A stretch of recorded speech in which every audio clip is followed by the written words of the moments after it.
Bien, en esta clase vamos a hablar un poco y de forma básica sobre el concepto de manejo de errores o control de excepciones. Vale, entonces acá una estructura dentro de lo que es C# para el manejo del control de los errores se estructura de la siguiente forma. Utilizamos una palabra reservada try, seguida de un catch y finaliza con opcionalmente un finally. Y en este caso, para algunos ejercicios podemos lanzar un throw. Entonces, esta es, digamos, las palabras que en juego forman un control de excepciones dentro de lo que es el código de nuestra aplicación. El manejo de las excepciones se realiza cuando, por ejemplo, nosotros normalmente utilizamos líneas de código que nosotros como programadores deducimos que pueden generar errores. Aunque no todas las líneas de código llevan un control de errores o un control de excepciones, es importante definir que, por ejemplo, cuando utilizamos algunas actividades como operaciones contra la base de datos, operaciones de entrada y salida de archivos, etcétera, etcétera, es importante que sí manejemos las excepciones dentro de nuestra aplicación.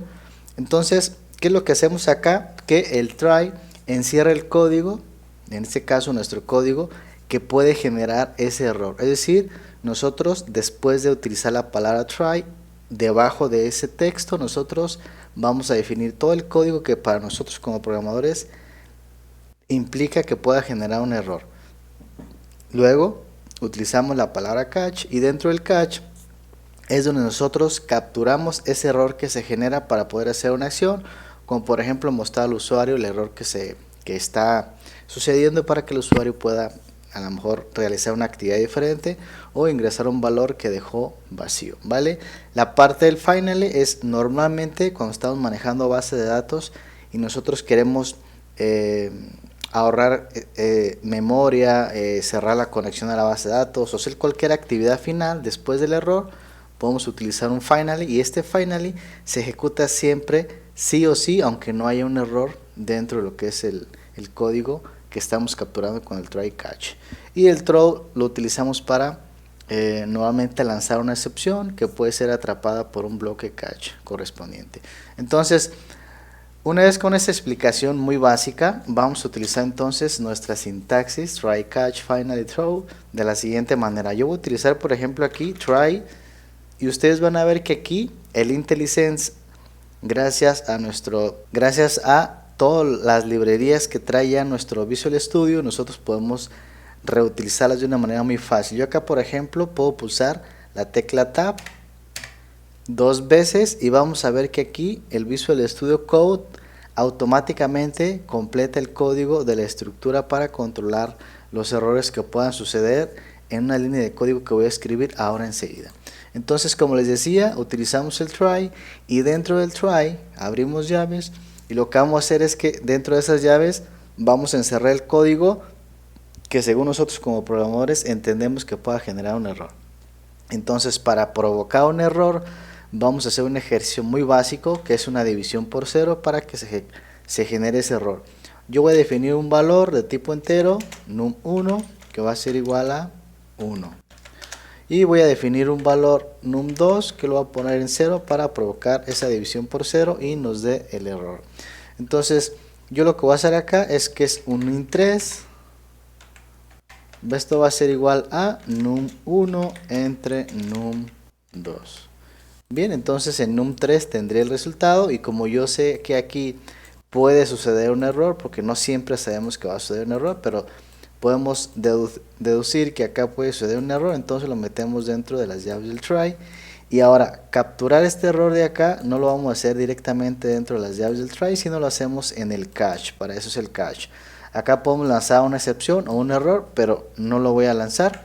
Lo que yo voy a hacer es, aquí puedo colocar después de exception, puedo utilizar una variable, normalmente se utiliza por ejemplo ex, eh, etcétera, etcétera, y acá voy a utilizar mi console.writeLine, y acá si ustedes observan aquí el IntelliSense automáticamente ya me sugiere que puedo imprimir en la consola el mensaje que describe el error que sucede. Entonces voy a pulsar Tab y se va a autocompletar el código. Aquí perfectamente esto es lo que yo quería hacer, pero la IntelliSense muy inteligente me sugiere.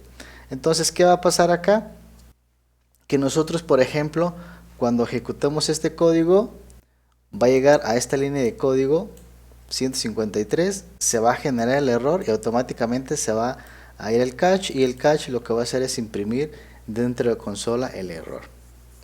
Bien, entonces el finally, yo aquí por ejemplo voy a hacer un enter y voy a poner acá finally, abro llaves, y este finally es opcional. Yo les decía, por ejemplo, cuando utilizamos base de datos, en algunos ejercicios o puntos en específico es importante cerrar la conexión de la base de datos si es que no tenemos, por ejemplo, un modelo singleton que está utilizando nuestra base de datos y tenemos solamente una instancia. Pero en el caso que nosotros necesitemos hacer algo, siempre que se genere un error o no se genere un error, pero que siempre necesitamos ejecutarlo, lo haríamos dentro del finally. Yo acá, por ejemplo, voy a poner console writeLine y voy a poner acá esta línea siempre se ejecutará haya o no haya errores, ¿vale?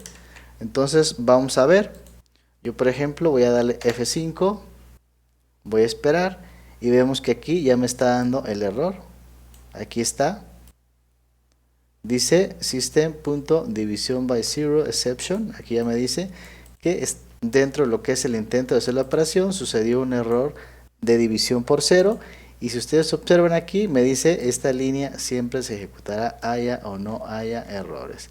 Entonces supongamos que acá yo voy a dividir por ejemplo 1 entre 1, ejecuto y podemos apreciar que no hay ningún error.